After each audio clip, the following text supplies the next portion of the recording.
और अगर विस्थापन की बात करें तो हमारे धनबाद की कहावत कहा जाता है कि धनबाद के चिरगुंडा से रामगढ़ के भरकुंडा तक जो उजड़ने का दौर हमने देखा है, हमारे गांवों को उजड़ने का जो दौर देखा है, विस्थापित होने का जो दौर देखा है, आज भी उसी दौर में हम जी रहे हैं। आज भी वही समस्या हमारे सामने है, आज भी उन समस्याओं का निराकरण नहीं हो पा रहा है। तो भाई ये सवाल और पुख्ता हो जाता है, ये सवाल और मजबूत हो जाता है कि झारखंड राज्य किन के लिए बना, किन के लिए झारखंड राज्य बना है? क्या किसी परिवार विशेष के लिए बना है?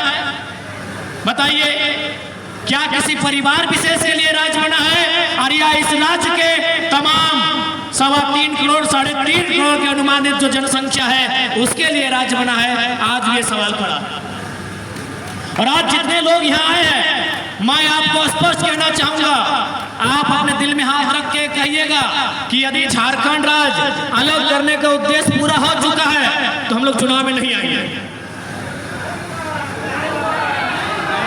नहीं आएंगे हम लोग चुनाव में, नहीं लड़ना चाहेंगे हम लोग इलेक्शन, क्योंकि हम लोग विधायक सांसद बनने नहीं आए हैं। पहला बात आपको कहेंगे, यदि विधायक सांसद बनना होता तो आज दिल्ली के लोकसभा में हमारे साथ हमारे और एक साथी भी मेंबर ऑफ पार्लियामेंट का शपथ ले रहे होते। दोनों राजनीतिक दलों ने हमें सीधा ऑफर किया था कि आपका और एक लड़का को हम मैनेज करेंगे। हमें 3-4 सीटों को चुनने का अवसर दिया था कि आप इन 3-4 सीटों में 2 सीट चुनिए, एक में आप खुद लड़िए और एक में अपने किसी लड़के को लड़ाइए।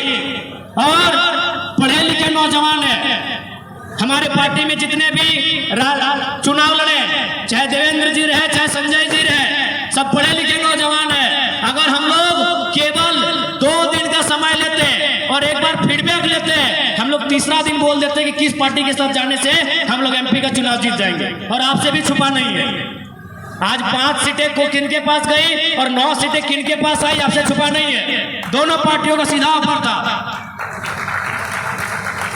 दोनों पार्टियों का हम लोग को सीधा ऑफर था लोकसभा चुनाव लड़ने का।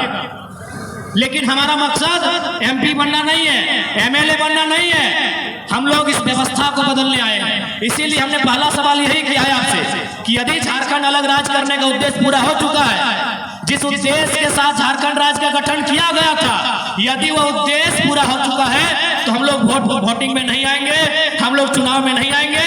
लेकिन अगर नहीं हुआ है तो हम लोग एक बार आपसे आह्वान करेंगे, आपसे एक बार निवेदन करेंगे, आपसे एक बार अपील करेंगे कि एक बार मौका देने का कष्ट करें,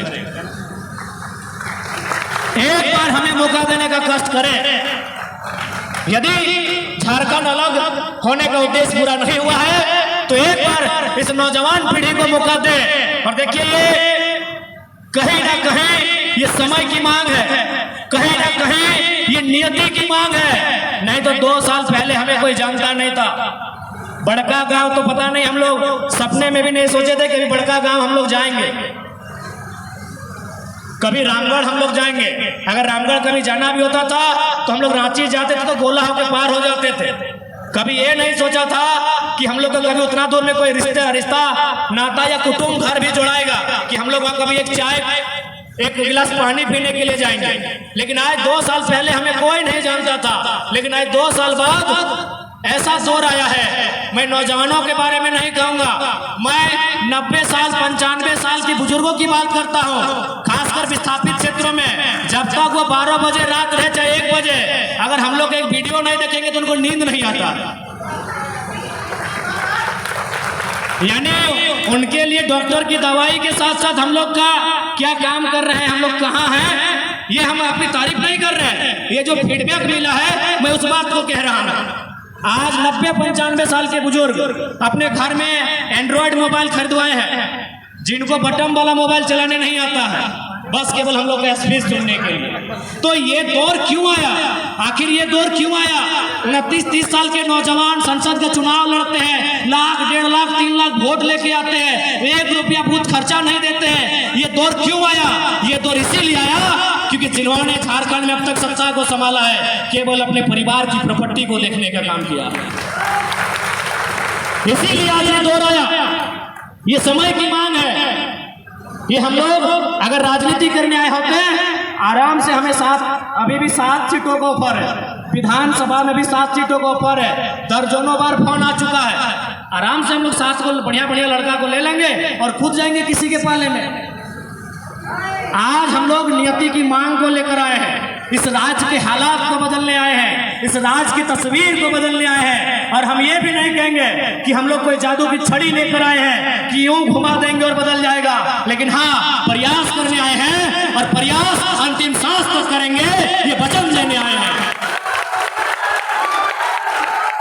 जरूर बदलाव होगा और आप कब बदलाव के लिए तैयार होते हैं मुझे नहीं मालूम। मैं आपको एक मामूली घटना सुनाता हूं चंद्रपुरा की। जैसे आपके पतरातू में विस्थापित है, चंद्रपुरा में भी ठीक, आपके यहाँ शायद PTPS है ना, हमारे वहाँ CTPS है। CTPS के बगल में थर्मल प्लांट लगता है। जैसा कि प्लांट लगने के बाद की कहानी होती है, रैयत मुआवजा की मांग करते हैं, रैयत नौकरी की मांग करते हैं, वहां भी वैसा ही हुआ।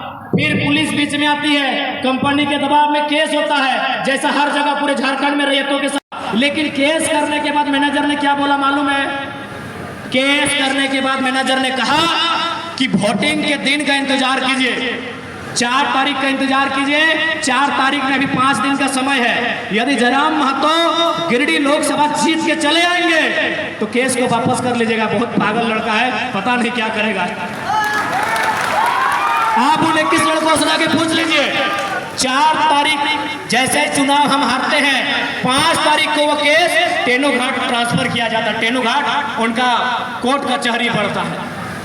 यानी ये सिस्टम उनको भी मालूम है, अगर ये नौजवान पॉलिटिक्स में आएंगे तो फिर एक पाई का हिसाब लिया जाएगा। उतना छोड़िए, आपके रामगढ़ में 2 फैक्ट्रियां हैं, रामगढ़ और मांडू में। उन्होंने अपने वर्कर को छुट्टी दे दिया था, जबकि उन्होंने कहा सर हम लोग तो वोट दे दिए हैं संजय जी को। बोला नहीं, आप गिरिडीह जाइए और अपने रिश्तेदारों को कहिएगा कि जयराम महतो को वोट नहीं करना। अब आप किस रूप में हमें ले रहे हैं मुझे नहीं मालूम, लेकिन जिन्होंने झारखंड को लूट के रखा है वो सीरियस ले रहे हैं और चुनौती के रूप में ले रहे हैं। उन्होंने 2 दिन छुट्टी दिया था अपने वर्कर को कि जाइए और किसी रिलेशन के यहाँ रात रहिए और सुबह बस इतना बोलिएगा कि जयराम महतो को वोट ना करें। उनकी हालत खराब है, क्यों मालूम है? उनको भी मालूम है वो जीतेगा गिरिडीह में, लेकिन पंगा हजारीबाग में भी लेगा। इसलिए हम लोग एक बात विश्वास करके देखिए, आज जो घटित हो रहा है इस राज्य में, उस तस्वीर को जरूर बदलेंगे। ये बात तो हम आपको कह के जाते हैं। चूंकि आज ये कार्यकर्ता मिलन समारोह भी है, तो थोड़ा सा हम ये भी कहना चाहेंगे, चूंकि यहाँ जो लोग आए हैं वो गिने चुने लोग हैं, चाहे हमारी बहनें हैं, हमारी माएँ हैं, या फिर हमारे अभिभावक हैं, हमारे नौजवान साथी हैं। यहाँ कार्यकर्ता लोग आए हैं। देखिए, नेता का चुनाव जीतने में कभी रोल नहीं होता है। न संजय जी हर एक बूथ में गए हैं, न जयराम महतो हर एक बूथ में गए हैं। चुनाव जीतने का काम कार्यकर्ता करते हैं, केडर करते हैं। यानी यहाँ आप सभी कार्यकर्ता आए हैं, ये कोई जनसभा नहीं है, ये कार्यकर्ता सम्मेलन है। इसलिए मैं आपसे कहना चाहूंगा, मैंने बचपन में एक फॉर्मूला एक इंग्लैंड के कोच से पढ़ा था। उन्होंने कहा था कि किसी भी चीज को आपको जीतना है, क्योंकि वो क्रिकेट टीम के लिए कह रहे थे। लेकिन आज हम चुनाव के संबंध में कहेंगे कि अगर जीतना है तो आपको 3D का फॉर्मूला के साथ चलना होगा। पहला D से होता है डिटर्मिनेशन। डिटर्मिनेशन को हम लोग हिंदी में बोलते हैं इरादा। इरादा यानी अपने मन में ठानना कि हाँ, हमने मन में ठान लिया है कि रामगढ़ विधानसभा से JB केसस को जिताएंगे तो जिताएंगे, मांडू विधानसभा से फलाना को उसके लिए मेहनत करेंगे तो करेंगे।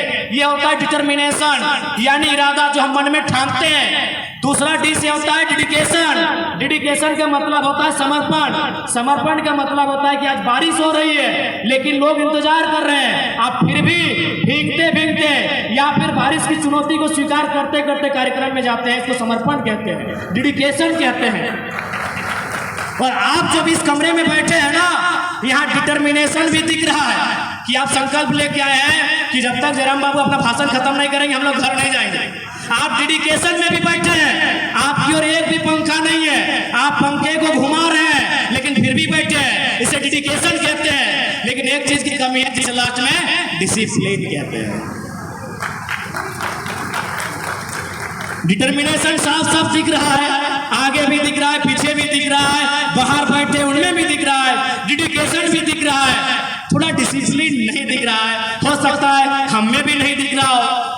हम ये नहीं कह रहे हैं कि हम मोदी जी की तरह थोड़ी कह रहे हैं कि हम कोई अवतार लेके आए हैं, इसी मिट्टी से आए हैं। हो सकता है डिसिप्लिन हम में भी नहीं फॉलो हो रहा है। तो इसलिए अगर चाहते हैं कि विधानसभा के चुनाव में फतह हो तो डिटर्मिनेशन, डेडिकेशन के साथ साथ हमें डिसिप्लिन मेंटेन करना होगा। यही चुनाव में हमारी खामी यही रही। चुनाव लोकसभा में हम लोग और बेहतर कर सकते थे, हो सके तो सीटों को जीत भी सकते थे, लेकिन थोड़ा सा डिसिप्लिन में कमी रहा, इस बात को स्वीकार करना होगा। इसलिए एक मूल मंत्र यह भी रहेगा हमारे तमाम कार्यकर्ता के लिए 3D, determination, dedication, the last discipline. और साथ ही साथ D के साथ CCC भी होना चाहिए। C यानी कोऑर्डिनेशन, एक दूसरे को कोऑर्डिनेट करना होगा, कोऑपरेशन, एक दूसरे का सहयोग करना होगा, और सबसे महत्वपूर्ण कम्युनिकेशन। हमें कम्युनिकेशन नहीं है। कम्युनिकेशन यानी बातचीत। ये देखिए मंच में 15-20 साथी हैं, सभी रामगढ़ के हैं, लेकिन पूछेगा ना आखिरी बार कब एक दूसरे से बात हुई है? कम्युनिकेशन क्या पे हमारे बीच? आज हम उस दौर में जी रहे हैं कि इंस्टाग्राम में हम लोग रोज 25 लोगों से बात करते हैं, लेकिन खुद के भाई से और बहन से अगर सुबह मिलता है तो हम लोग उसका हाल समाचार भी पूछ नहीं पाते। उस दौर में हम जी रहे हैं। तो इसलिए अगर किसी संगठन को जिंदा रखना है तो कोऑर्डिनेशन, कोऑपरेशन और कम्युनिकेशन होना चाहिए। नो डाउट हम लोग कोऑपरेशन करते हैं, भले मन में नहीं है, लेकिन पार्टी के नाते कोऑपरेट भी करते हैं। लेकिन जो कम्युनिकेशन है उस कम्युनिकेशन में अभाव है। हम एक दूसरे को बात करना पसंद नहीं करते हैं, एक दूसरे से मिलना जुलना पसंद नहीं करते हैं। इसलिए देखिए, आप मुखिया के चुनाव में नहीं आए हैं, आप मुखिया का चुनाव लड़ने के लिए नहीं आए हैं, आप विधानसभा का चुनाव